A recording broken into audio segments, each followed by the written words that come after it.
see us on YouTube Live. You can call in 701-293-9000. Email studio@wdayradionow.com. You can do all those things.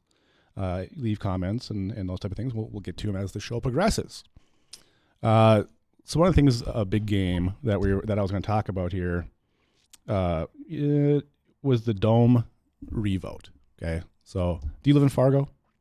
No, I do not. I live in South Moorhead, so it's been interesting for me as an outsider. I get to watch it. You get to watch. Okay, so we'll go over it again then and remind people that there was a citywide vote with very few polling locations that were not south of 13th Avenue, by the way.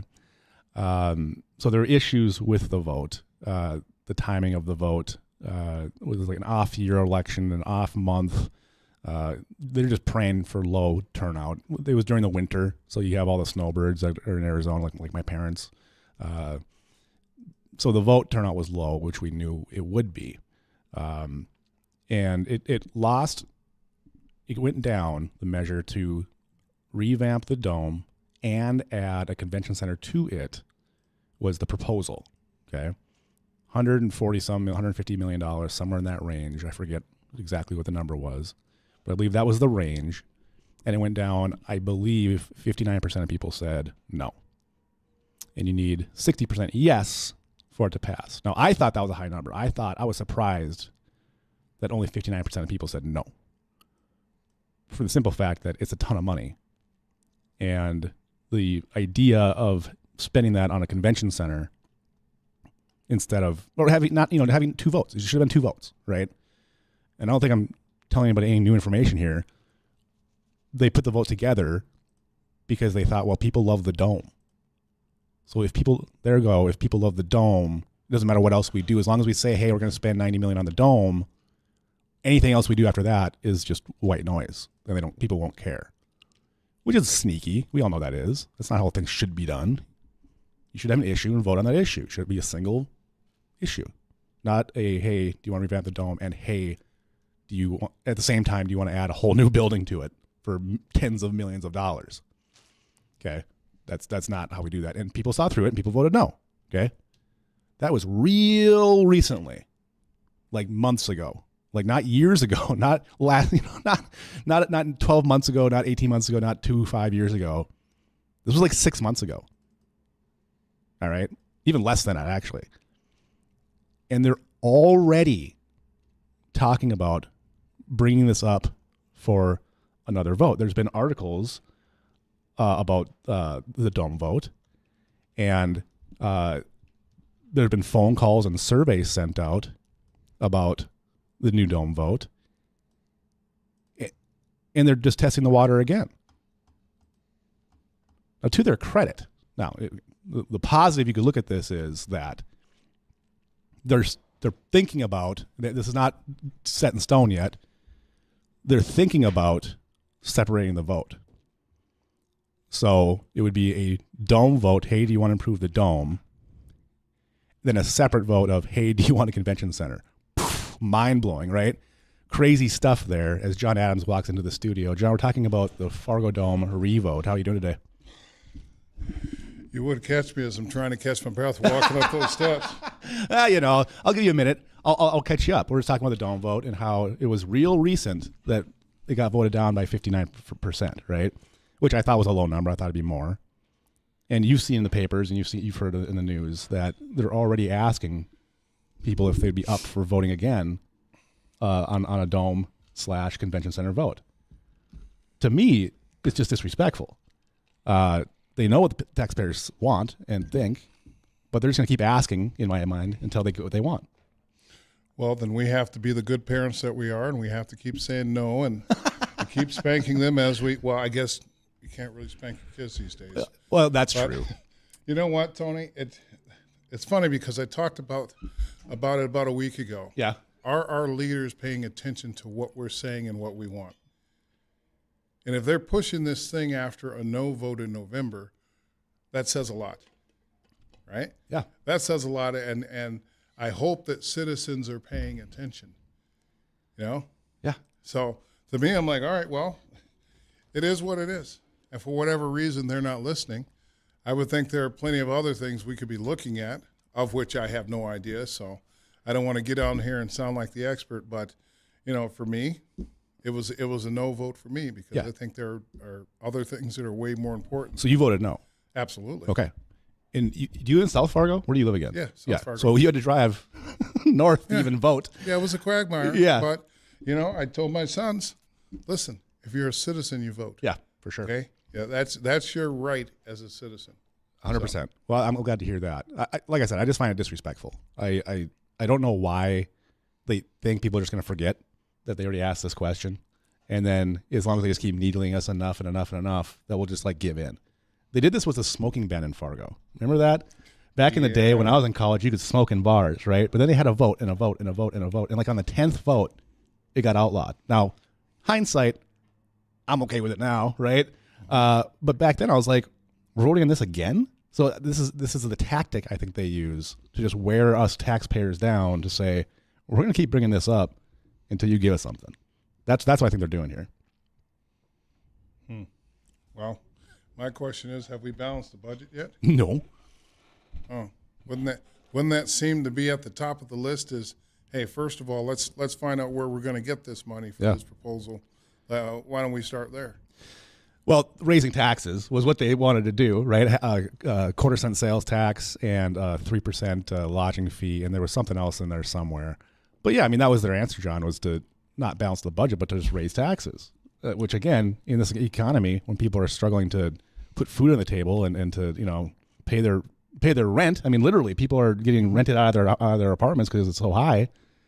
Rent's too damn high, party. They wanted another quarter-cent sales tax. I'll give you the last word, then we'll go to break.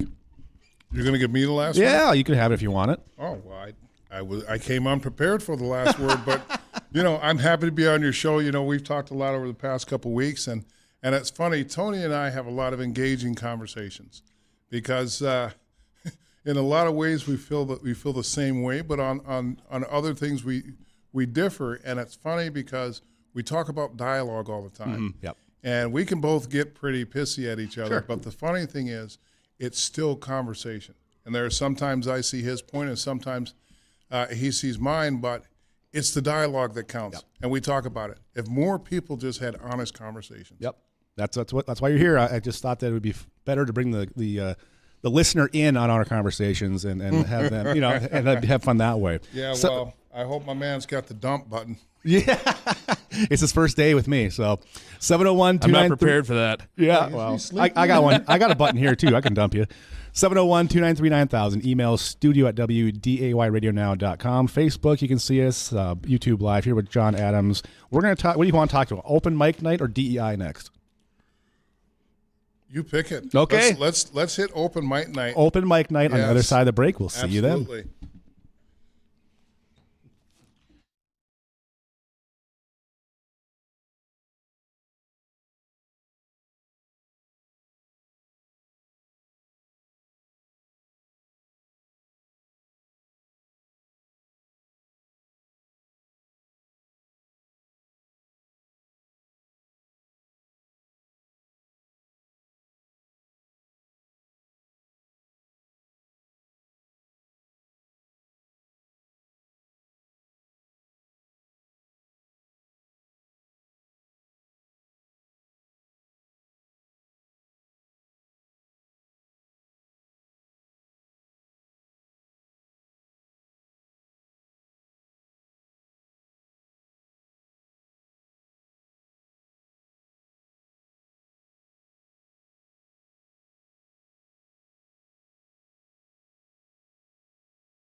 Welcome back to Thursdays with Tony. I'm your host, Tony Gehrig. You can call in 701-293-9000. Email studio@wdayradionow.com. My guest today is John Adams from Talk of the Town. He was on yesterday with you guys at this time period. John and I have had some conversations about local issues of recently, a couple hours on the phone together, talking about these things. Right. It's the only thing that keeps us sane these days. You got to talk it out sometimes.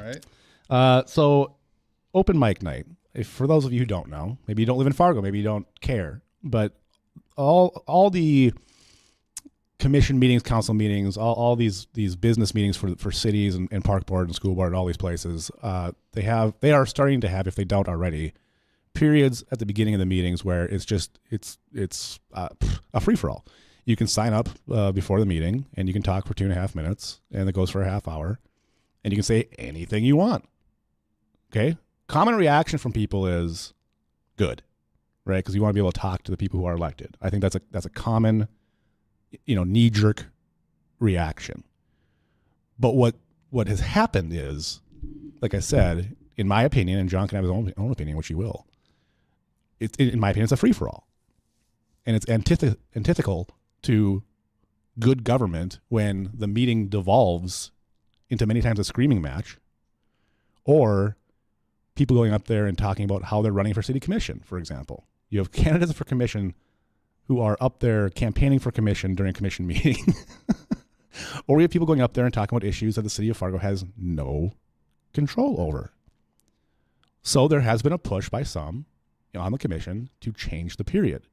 So, John, first of all, do you support the idea? Do you not support the idea? Do you like how we're doing it now? What say you about the open mic night during the city commission meetings? I think that you have to have a clear set of rules. I don't disagree that sometimes people are up there that shouldn't be, and that's my opinion. Sure. But I think that you have to have some rules that the public understands, and then there has to be a follow through to it. Yeah. I think open mic is outstanding because it brings you face to face with the people who elected you, and a lot of times people may not understand the process, and there should be an accounting. This is the accountability piece that we talk about.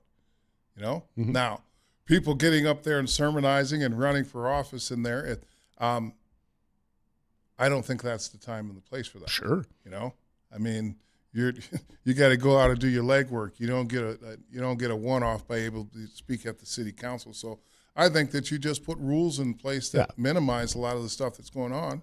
It doesn't seem that tough to me. No, it's a common reaction. But okay, so then you talk about what are the rules. So one of the rules currently that's being discussed is, do you have to talk about something that's on the agenda or not?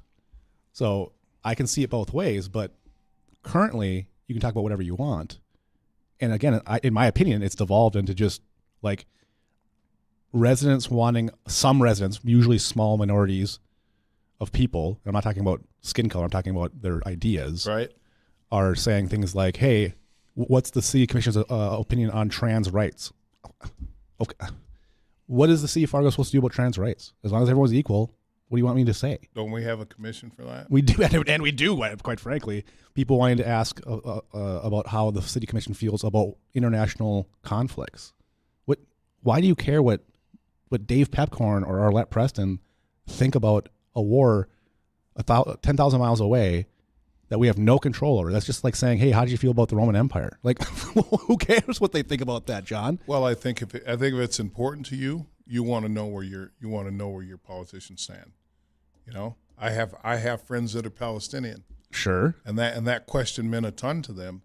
But here's my problem with it. What is that meeting designed for? It's to deal with our local issues, correct? Yes, it's a business meeting. That's the whole thing. That's a business meeting. Okay. So then in that regard, no, I think there are other avenues where you take it, absolutely. And then somebody has to step up and say, I'm always amazed at who the moderator is. I mean, it's like, all right, you need to have somebody there that can actually exert some control and not have so much influence based on personal opinion. That's a lot of it, is it's who's speaking, right? Sure. Because there's some people that speak ad nauseum and it runs on and on. Okay, but that's that. As long as you have it, that's that person's right. As long as they're sticking to the rules. No, I said this 2 weeks ago too. No one's saying that they shouldn't have an opportunity to talk to their elected officials. I was somebody who had my cell phone number on the website, right? I talk to people all the time about it. So you and I agree 80% here. I don't care what my park board member thinks about the war in Gaza or about X, Y, or Z. I care about how they spend my money. I'm gonna ask you a question about the park board later here in the show, hopefully. I'm concerned with how they're building a $130 million building in South Fargo that they have no way of affording. Their budget's $50 million a year. You're going to build a building that's 3 times your budget, and you have to pay all your employees, and your employees have gone up by 50%. That's what I care about with the park board, right? So why aren't people going to the school board meetings and demanding they do something about Gaza? You know what I mean? It's the city commission that seems to get the brunt of this. And again, I'm empathetic. I'm an anti-war kind of guy. But it doesn't matter if you're a city commissioner what you think about that. Well, it does to the people that are asking the question. That's what I'm getting at, is that, people have to have a voice, okay? And it may not be the time and the place. Yeah, exactly. I mean, that's who we're talking about. That's what we are talking about, yeah. Is the time and the place. Exactly. I agree. I mean, I espouse my positions on the Israeli conflict many a time. Sure. And at the heart of it, I'm asking our city commission leaders, let's look at what's happening locally. Yes. And we have a lot of issues, and it's funny because I would say that Fargo is the greatest place in the world to live, but it's not without its issues. Of course. So, again, that we agree on. Let those people have their time to speak, but first of all, let's pay attention to the rules. Right. That's a great point, too. It's if it's 2.5 minutes, then make it 2.5 minutes. Sure. And one thing I would add to that, to your thought maybe, is if we had our house in order, and we had a balanced budget, and we had everything going for us. We had enough cops, enough firemen, you know what I mean? And our roads were really nice. And we had extra time. Let people say whatever they want in the meeting. You know what I mean? We got Ron on the phone, and he wants to talk to John Adams and myself about Fargo's growth. Go ahead, Ron. Yes, hi, gentlemen. The next 3 years, let's say Fargo adds 50,000 people. Do you see growth north of the airport? And then how big of buildings do you foresee them allowing to grow as far as apartments? Can they go 7 feet high, 7 layers high, and can they hold 700 people, 700 apartments? What do you foresee? Well, it depends on how far north of the airport you're talking about. That land that is north of the airport directly is owned by the airport. You cannot develop that for obvious reasons. Airplanes fly low there. So you can't develop south of the airport where that field is, where at NDSU. You cannot develop north of that. We will be able to develop areas north of Fargo, kind of like Riley's Acres and things like that area. Certainly that will be developed at some point. But a lot of that is outside of Fargo's city limits. So that development in particular isn't necessarily Fargo's growth. Well, I guess I figured that'd just get adopted in and extend down the road. You do have ET, extraterritorial zones, that you can bring into the city of Fargo that currently aren't owned by basically anybody. And we have been doing that around Riley's Acres, which has been causing a lot of problems. They've been very upset with a lot of those things because we're tending to put industrial style things around their city, and their city's pretty nice right now. So yeah, that is possible, but not directly north or directly south of the airport. No. And then, how big a building do you think they'll allow for far as apartments? Can you go 8 layers high and hold 800 different rooms? I mean, somewhere else. For the people somewhere. Right, somewhere. Let's just say South Fargo. Right, there's no limit to how big you can build an apartment. The only limit is how you want to build it. It's the soil underneath it. If you want to use wood or steel, that's the limiting factor. As you get taller in Fargo, it tends to get more expensive. So that's why you see 4- and 5-story buildings in the city of Fargo, because that's made of wood still, and it's less expensive than steel would be. All right, Ron, thanks for the call. Thank you. All right. John Adams, what do you think? Do you want to see 12-story buildings here in the city of Fargo? Only in the downtown area. Right, I agree. I don't think that's going to happen in any major way. No, I don't think so either. It's not cost effective. No, that Block 9 building was really, really expensive. I mean, it was $70 million at the time, 190 maybe, and that was years ago. You know what I mean? Think about it now. Okay, we got a few minutes. Big game. Should we go to break now and then have more time on the other side?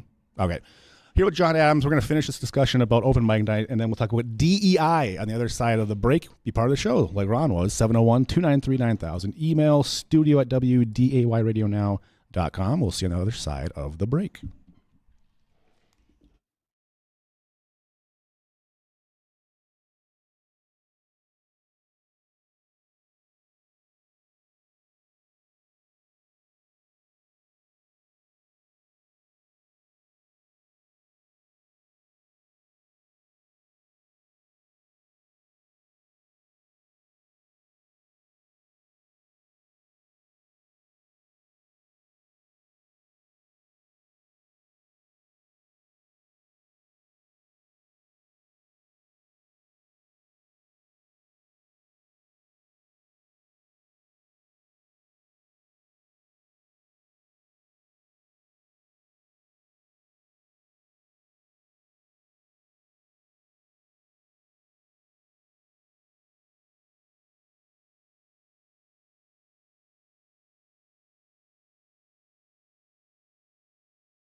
Hey, welcome back to Thursdays with Tony.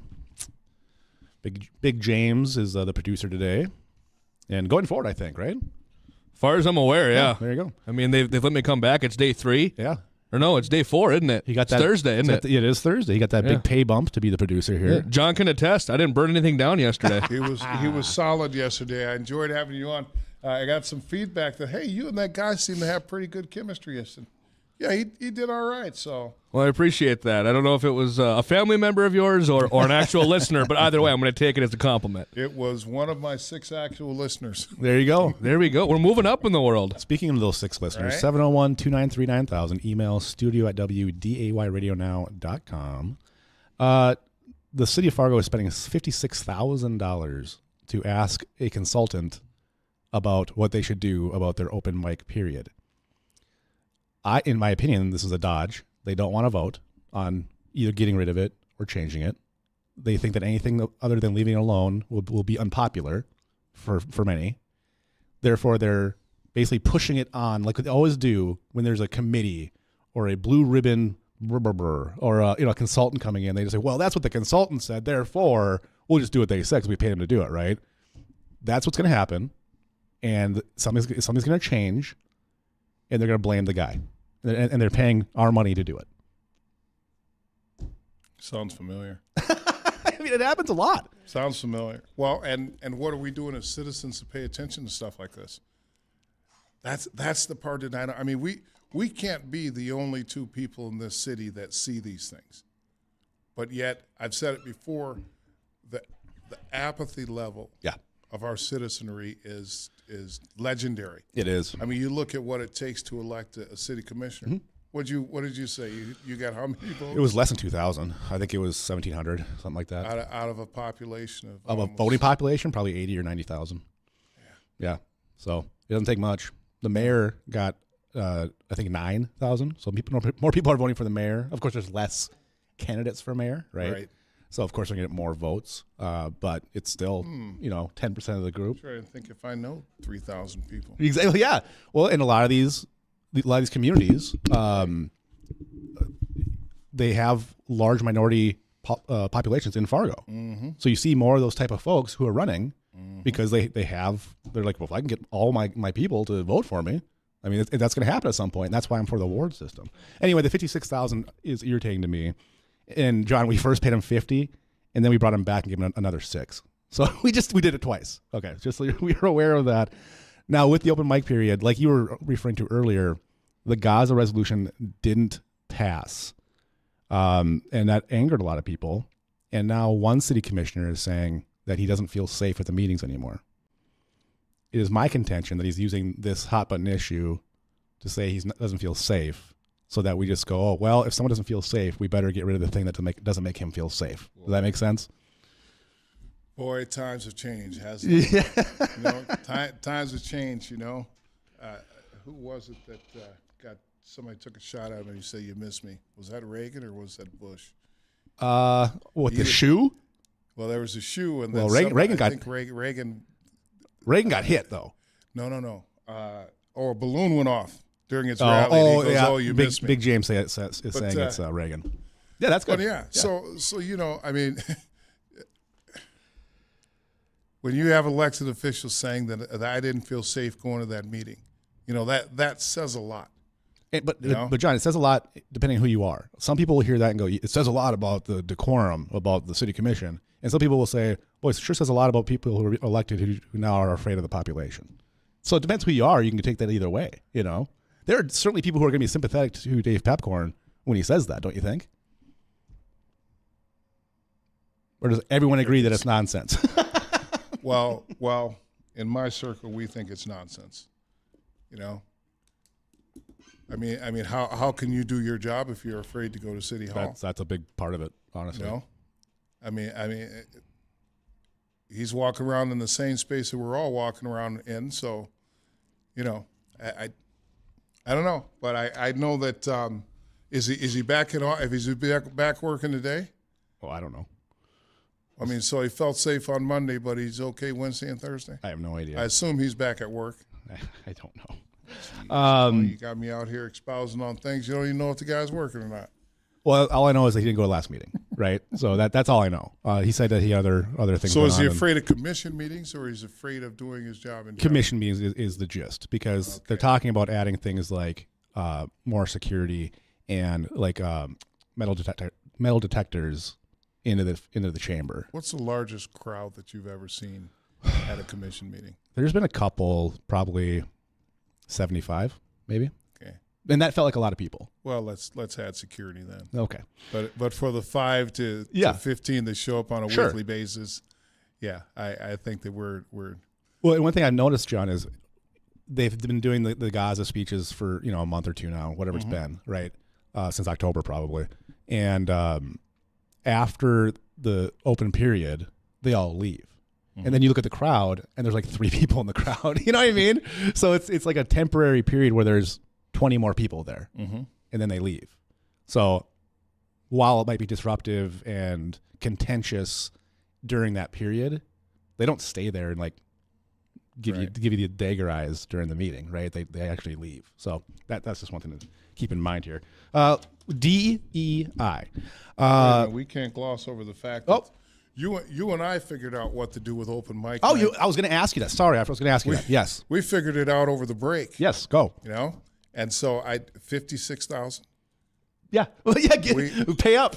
I think we need to get some of that money, Tony. I mean, it only makes sense. Yeah. Yeah. But like I said, I think that citizens deserve this. Just have rules in place and then follow the rules. I've seen people get more time based on certain things, or get less time based on who it is that's speaking. Sure. And it's like, hey, how about you adhere to the rules? See, it all breaks down when you don't follow your own rules. Okay? So if you didn't have rules in place before you started the whole thing, there's your first problem. We had very loose rules. The rules were no personal attacks, 2.5 minutes, 30 minutes total. That was it. So like anything else was open game. And that's why people would come up and campaign, because we didn't make a rule saying you can't do a political speech. So you know what I mean? So now we look at the issues that make this thing drag on. Yes. And we fix it. Okay, so John, one of my fixes then is that one of two things. One, you have to speak to what's on the agenda. Okay? 2, get on the agenda. I told the story. I won't tell the whole story again for time's sake. But when I was 24 years old, new homeowner, I had an issue with my city. I got on the agenda. As a 24-year-old new homeowner, I was able to figure out how to get on the agenda. It was very, very simple. It took me a week, and that's just because that was the next meeting that was available, right? I believe that if the people that are upset about X, Y, or Z wanted to speak to the commission, they could get on the agenda, have 10 minutes even, and talk about it during that meeting. And then the plus side of that, John, then is you can have a back and forth. Because during the open period, the commissioners basically aren't allowed to speak. They're there to listen, right? So instead of having a dialogue, they're having a talking to, and then that creates bitterness, I think. Well, you got to have thick skin to be in politics, that's for sure. No kidding. Let's start there. Let's start there. And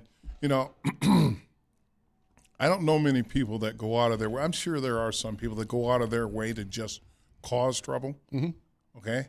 Sure. But for the most part, for me, when I've listened, people have some very valid points. I believe they're sincere. I think the sad part is that some of the issues don't get addressed that I'd love to hear the answer to. Yep. There have been things brought up about our policing. Sure. That I would love to hear the chief comment on, or one of the people that are on the commission that oversee that. I think that back and forth, but again, it's access to our people. Access, and commissioners say, well, yeah, I welcome my constituents anytime. They're kind of hard to find over there, Tony. You think so? Well, I've been over there on a number of occasions, and either that or they're running from one meeting to the next. Well, you know that they're part-time employees, right? Yeah. They're not there. They're sitting there in their office on a daily basis. Oh, no, I right? get it. Yeah. Okay. I get it. I've been there all. Yeah. Any number of days, any day of the week. The mayor's basically full-time. And they're busy people. It seems like. Yeah, very. So how about this? One of the bloggers here in North Dakota made a suggestion for the city of Fargo having a monthly meeting where it's just that open comment period. An hour or two, commissioners come, they listen, maybe they're able to speak back and forth, but then it's not interrupting the business meeting that is the city commission meeting. It's a separate, hey, we're here to listen meeting. How does it interrupt it if you keep it at a half hour? Because it becomes a circus. And look, John, there's been some really important things that have been voted on in the last month or two by the city commission. Whenever I pull up the newspaper, it's all about the open mic period and about that. It's all these social things, right? And whose fault is that? Well, it's one, it's the people not paying attention to the meetings, and two, it's the newspapers who want to sell newspapers. What's more sexy, having a 20 people holding up signs at the city commission meeting, or them passing a $56,000 bill to have another consultant? You know what I mean? And the question is, why isn't that covered more heavily? Yeah, it's fair enough. All right, 701-293-9000. Email studio@wdayradionow.com. We're on Facebook. We're on YouTube Live. Here with John Adams. He is the host of Talk of the Town. Tell you what, James, we're going to go to break a little early, and then we'll have more time to talk DEI on the other side of the break. We'll see you then.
All right, last segment here with John Adams, Talk of the Town host. Fast, buddy. Yeah, it always does. We didn't get into the deep weeds. No, which is probably good. I had on my paper here. Jade Presents their new venue downtown.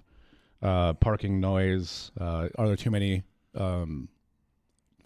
You got Blue Stem. You got the Fargo Theater. You never have too many venues, Civic. my man. I mean the fear I have is that they're most of them are government owned. Right, Blue Stem's government owned. Fargo Theater is private. The Civic is government owned. The Dome is government owned. So now you're having my concern is that you're having private sector competing with the public sector, and is that a sustainable model? So I was going to bring that up. I'm not going to get to that. Park Board's doubling or having 50% more staff over the last 10 years and spending $130 million on a South Side building. You live in the South Side. You probably love that idea. The new sports complex in South Fargo. Why would I love that? Because you get to use it. I live on the north side. I'm never going to use that thing. I don't use the buildings that we have right now. You know, my concern is it serving everyone? Well, it can't. I'm all for a great big beautiful building as long as the people have access to it. Sure. And once again, you look at our beautiful swim complex over in West Fargo. Oh. It's kind of a boondoggle to get to. Yeah. You know, and we could host major events. See, part of it is that they always float this. It's going to have a positive, of course, impact, yeah. economic impact. I love that. Right?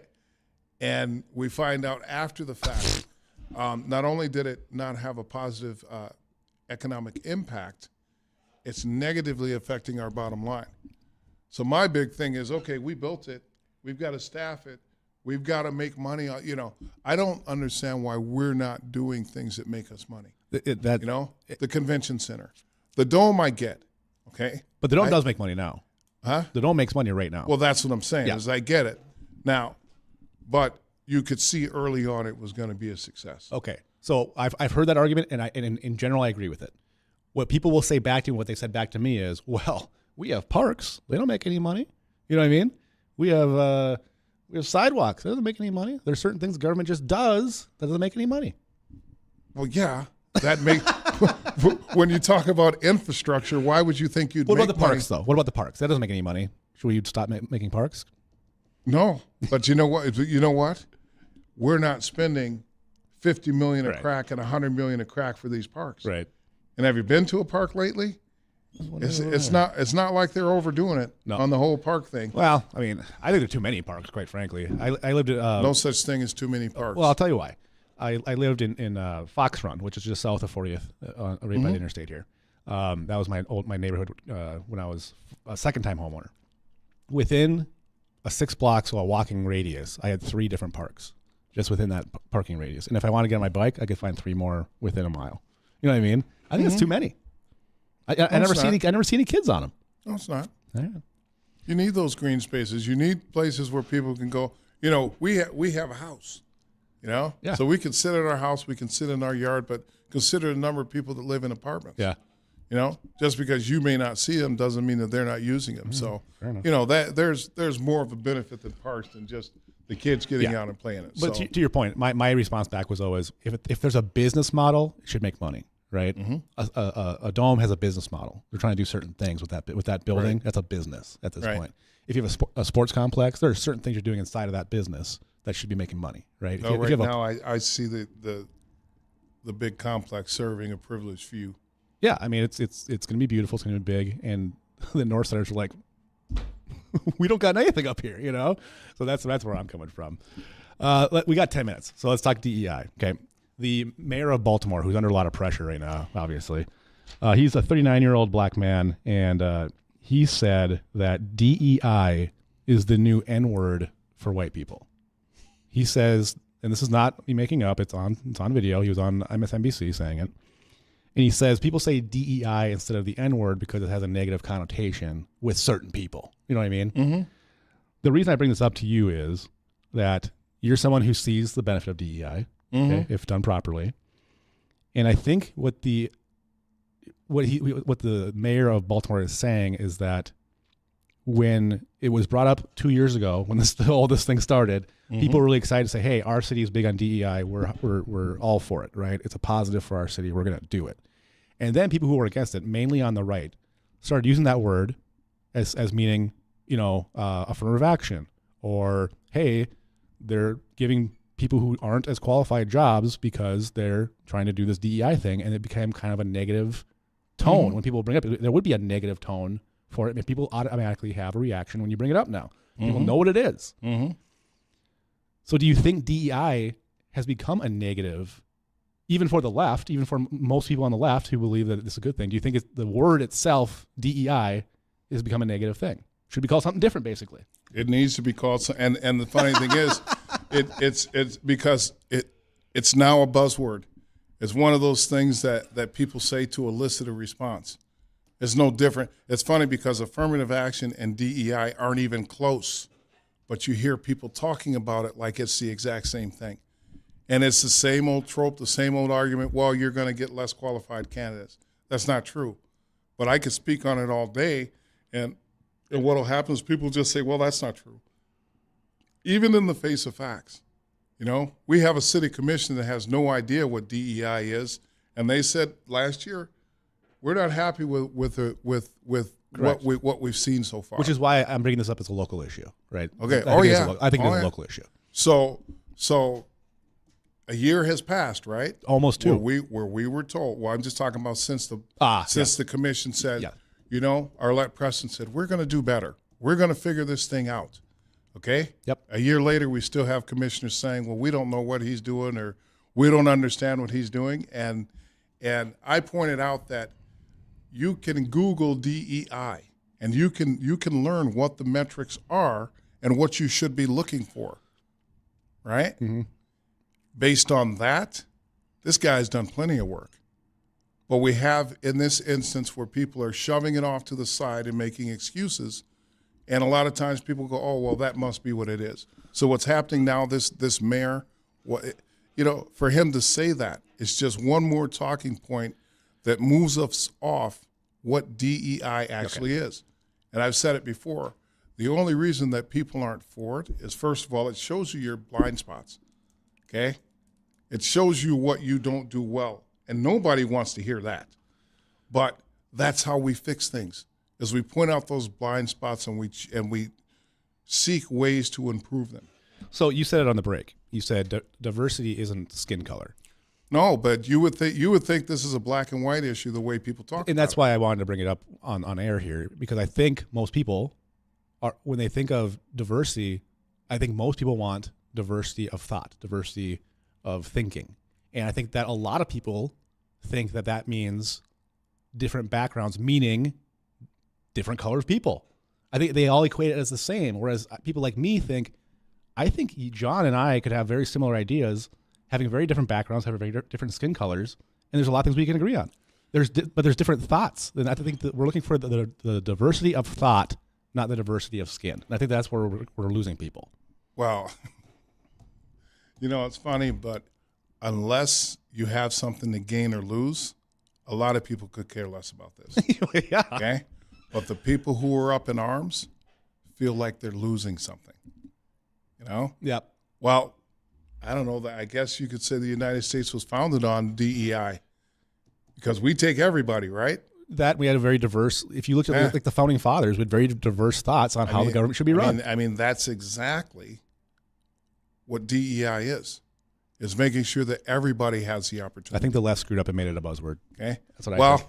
Well, listen. That's what I think, John. Politics have become the ad game, and Donald Trump is the Nike of politicians. Yeah, that's for sure. He's figured out how to use ads, how to use social media to manipulate people, okay, and to say and do whatever he wants, and people eat it up. You're not going to get me in trouble with the feds. All right, John Adams, thank you for being on my show. We're out of time. That's just an opinion, baby. You're getting me in trouble with the feds. Thanks for being part of the show. John had an email. He said, this is Property Tax John, says politicians should be scared of the people sometimes. I guess that's true. He also said, if I had a nickel for every place that I delivered to a home with an eye shot of a city park, I would have bought my own city. So he's saying there's a lot of parks. All right, John Adams, thank you for being on the show. Check out John's show, Talk of the Town, next Wednesday, and then come back to my show at the same time on Thursdays with Tony. We'll see you then.